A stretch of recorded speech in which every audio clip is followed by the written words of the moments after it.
नमस्कार दोस्तों। जैसा कि आजकल दिल्ली में एसआईआर का बहुत ज़ोरों शोरों से काम चल रहा है, तो कई लोगों को कन्फ्यूजन है इस वक्त कि कैसे भरा जाए और कैसे इस कहाँ क्या चीज़ फिल करनी है, क्या चीज़ फिल नहीं करनी है। इसके बारे में मैं आपको विदिन 5 मिनट्स पूरी इन्फॉर्मेशन दे दूँगा, जिससे आपको क्लियर हो जाएगा कि आपको क्या भरना है, क्या नहीं भरना है।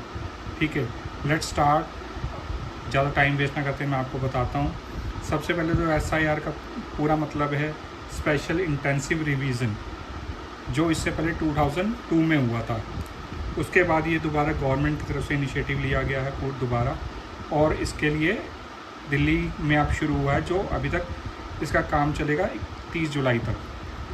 तो चलो फ़िलहाल स्टार्ट करते हैं, आपकी कन्फ्यूजन दूर करते हैं इन चीज़ों में। ये पहले तो इस फॉर्म को हम 3 भागों में बांट देंगे, फर्स्ट, सेकंड एंड थर्ड। ठीक है, अब इसमें सबसे पहले आपको क्या है, ये जो फॉर्म मिलेगा आपको, इस पर आपका नाम, आपका एपिक आईडी नंबर, एड्रेस और आपका सीरियल नंबर सब मेंशन होगा। क्यूआर कोड के साथ आपकी फ़ोटो भी लगी होगी। ठीक है, इसमें आप फ़ोटो लगाने की कोई ज़रूरत नहीं है, कोई कंपलसरी नहीं है कि आपको फ़ोटो देनी है। अगर आपकी फ़ोटो पुरानी हो गई है और आपको अपडेटेड अपनी फ़ोटो करनी है, तो आप अपनी वाइट बैकग्राउंड के साथ फ़ोटो खींच के यहाँ पे पेस्ट कर सकते हैं, जिससे वो आपकी फ़ोटो अपडेट कर देंगे अपने रिकॉर्ड्स में। चलिए नेक्स्ट अब शुरू करते हैं। जैसे ही आप पहले फॉर्म भरोगे, सबसे पहले आपने 3 नंबर भरना है। 3 नंबर मतलब कि उल्टे से ही स्टार्ट होना है। 3 नंबर आप जब शुरू करोगे तो इसमें आपकी पर्सनल डिटेल्स आएंगी। सबसे पहले आएगा कि आपका डेट ऑफ बर्थ आएगा। डेट ऑफ बर्थ में आपका जो भी डेट ऑफ बर्थ है, सपोज 23 जनवरी 19 और समथिंग जो भी है, ये आपको भरना पड़ेगा। ठीक है, उसके बाद आधार नंबर। आधार नंबर ऑप्शनल है, आप भरना चाहे तो भर सकते हैं, नहीं अगर नहीं भरना चाहते तो तब भी चल सकता है, जैसा आपका हो।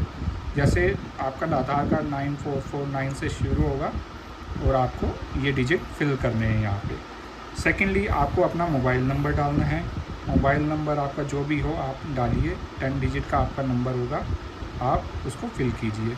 उसके बाद आपका फादर नेम, जो भी आपका फादर नेम है, वह यहाँ पे रामलाल, श्यामलाल या जो भी है, गजेंद्र, राजेंद्र, आप यहाँ पे भर सकते हैं। फादर का एपिक नंबर अगर आपके पास अवेलेबल है तो भर सकते हैं, अगर नहीं है तो ऐसा कंपलसरी नहीं है कि आपको भरना ही है उनका एपिक आईडी। अगर है तो आप भर सकते हैं, जो आपका NGQ या समथिंग से स्टार्ट होगा वो आपको यहाँ पे भरना है। उसके बाद आपका मदर नेम सरिता देवी या कुछ भी आपका है यहाँ पर, तो आप यहाँ पे भर सकते हैं अपना मदर नेम। ठीक है, उसके बाद उनका एपिक, वो भी कंपलसरी नहीं है, अगर आपके पास अवेलेबल है आप भर सकते हैं, नहीं है तो आप छोड़ भी सकते हैं। ये जस्ट आपकी इंफॉर्मेशन गैदर करनी है कि आपका 2002 में कहाँ पे रजिस्टर था। मदर फादर का नाम अगर आपका था तो आपका रजिस्टर करके आपको चेक कर रहे हैं कि क्या हमारे रिकॉर्ड्स में और क्या अपडेट करने वाला है। तो इसमें जैसे आप थर्ड में आ गया आपका स्पाउस नेम। ठीक है, जैसे मेल्स के लिए आप अपनी वाइफ का नाम लिख सकते हैं और उनका एपिक नंबर लिख सकते हैं। जो भी एक्स नेम है वो आप यहाँ पे फिल कीजिए, उनका एपिक आईडी नंबर फिल कीजिए। ये आपका पोर्शन क्लियर हो गया। अब नेक्स्ट आपका है जो जहाँ पे लोगों को ज़्यादा कन्फ्यूजन होती है, उसके बारे में मैं आपको बता देता हूँ। पहला नंबर है उनके लिए जिन्होंने 2002 में एसआईआर जिनका हुआ था। ठीक है, क्योंकि लास्ट टाइम जो एसआईआर हुआ था 2003 और 2003 के बीच में हुआ था। कई स्टेट्स में 2002 में हुए थे, कई स्टेट्स में 2003 में हुए थे। ठीक है, अगर आप उस वक्त अवेलेबल थे, जैसे किसी के मदर फादर या कोई भी जो 2002 में था जिसने वोट डाला था, तो यहाँ पे अपनी इन्फॉर्मेशन फिल करेगा। अगर जैसे आपने 2002 में कुछ नहीं किया और 2000 के बाद आपका वोट लिस्ट में नाम है या आपने अपना फर्स्ट टाइम रजिस्ट्रेशन करवाया था, तो आपके लिए 2 नंबर आपको भरना है। अब चलिए स्टार्ट करते हैं 2 नंबर से। सबसे पहले यहाँ पे 2 नंबर में आएगा आपका फादर नेम। जो भी आपका फादर नेम हो वो यहाँ पे आप फिल कर सकते हैं। उनका एपिक आईडी, जैसे कि मैंने पहले भी नीचे बताया था, अगर उनका है तो आप भर सकते हैं, अदरवाइज़ इसको ब्लैंक छोड़ सकते हैं या जैसा भी आपका हो। आपका रिलेटिव नेम, जैसे कि रिलेटिव नेम का मतलब है आपके फादर का फादर नेम, ठीक है, आप यहाँ पे भरिए। अब इनका रिलेशन इनके साथ क्या है वो आपको भरना है। जैसे फादर हैं इनके, यहाँ अगर यहाँ पे मदर नेम भरा है तो आप मदर नेम लिख सकते हैं। जो भी आपको दोनों में से एक का देना है, चाहे मदर का नाम लिखिए चाहे कुछ जिसका भी जैसा वहाँ पे अपडेट था उस वक्त 2002 की लिस्ट में, एग्जैक्टली वही आपको बनना। अब ये 2002 की लिस्ट का सबसे बड़ी दिक्कत है कि आपको पता करना है कि आपका क्या 2002 में आपका लिस्ट में नाम था या नहीं था। उसके लिए मैं आपको बाद में इसके बारे में और इन्फॉर्मेशन बताऊंगा, जो आप अपनी इलेक्टोरल कमीशन ऑफिस के वेबसाइट पे जाके चेक कर सकते हैं, ठीक है। उसके बाद आपका डिस्ट्रिक्ट आएगा, जो भी आपका हो। अब जैसे मेरा तो दिल्ली डिस्ट्रिक्ट था, दिल्ली डिस्ट्रिक्ट में भी कौन सा है, west district, south west, west, जो भी आपका है वो आपको भरना है। अब स्टेट में आएगा हमारा, तो जैसे दिल्ली है, दिल्ली का है एनसीटी ऑफ दिल्ली, अभी फ़िलहाल दिल्ली का चल रहा है तो एनसीटी ऑफ दिल्ली। उसके बाद आपका एसी नेम, ठीक है। अब एसी नेम का मतलब क्या होता है, अब आपको थोड़ी सी कन्फ्यूजन, ये आपको दूर करते हैं कन्फ्यूजन नेम। जैसा कि आप देख सकते हैं, एसी नेम का मतलब है असेंबली कॉन्स्टिट्यूएंसी, विधानसभा क्षेत्र का नाम। एसी नंबर विधानसभा क्षेत्र संख्या नाम, पार्ट नंबर उसका सीरियल नंबर, कहाँ पे वो है, सीरियल नंबर क्रम संख्या, ठीक है। और एपिक नंबर इस फोटो पहचान पत्र का कोड, जो भी आपके होगा अवेलेबल। चलिए अब आपको इसके बारे में अब आपको बताते हैं कि ये चीज़ें आपको कहाँ से मिलेंगी। अब आप जैसे इस पर लिस्ट पे जाएंगे, सबसे पहले आपने गूगल सर्च करना है ECI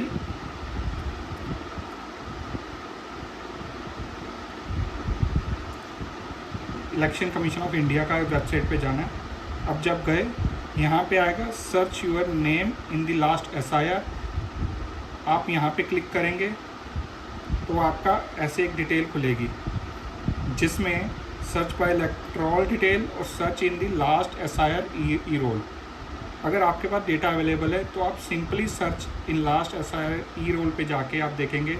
आप अपनी स्टेट सेलेक्ट कीजिए, जैसे मेरी स्टेट थी एनसीटी ऑफ दिल्ली, मैंने सेलेक्ट की। मेरा डिस्ट्रिक्ट था फोर्थ वेस्ट और मेरा था असेंबली कॉन्स्टिट्यूएंसी हस्ताल। अब यहाँ पे पोलिंग स्टेशन नंबर है, ठीक है। अगर आपको एग्जैक्टली पता आपका पोलिंग स्टेशन नंबर क्या है तो आप यहाँ पे जाके चेक कर सकते हैं। जैसे कि यहाँ पे बहुत सारे हैं। आप जैसे मेरा था कि Vikas government boys senior secondary school, outer ring road, Vikaspuri पे था। मैंने यहाँ पे इसकी इलेक्टोरल की लिस्ट खोल ली, ये आपकी लिस्ट खुलेगी। अब इसमें आप जाके आप अपना फादर का नेम चेक कर सकते हैं। कंट्रोल F करके आप अपना फादर नेम डालिए, कुछ जो भी आपका। अब यहाँ पे जैसे मोहनलाल था, अब मोहनलाल से 21 सर्च किए हैं उसने, जिसमें से पहले थे मोहनलाल, उनके फादर का नाम था भिखाराम, मेल, 30 साल के। ये एपिक नंबर था उनका। कईयों पे एपिक नंबर अवेलेबल है, कईयों पे नहीं है, तो आप यहाँ से देख के इजीली लिख सकते हैं, ठीक है। अब आपको यहाँ पे मिल गया। अब ये आपके आ गया पार्ट नंबर 2, ठीक है। ये आपका पार्ट नंबर 2 पे आपका सीरियल नंबर 8 है और मोहनलाल जी का एपिक नंबर ये है। यहाँ से आपको ये डिटेल मिल जाएगी। अब वापस चलते हैं अपने फॉर्म पे, और फॉर्म पे जाके यही चीज़ हम वहाँ पे आपको भर के दिखाते हैं। जैसा कि मैंने उस लिस्ट में देखा, आपका डिस्ट्रिक्ट है वेस्ट, स्टेट है NCT of Delhi, account name अब आपका आ गया अकाउंट नेम, जैसा कि उसके ऊपर लिखा हुआ था कि उत्तम नगर हस्ताल मेरा अकाउंट नेम है।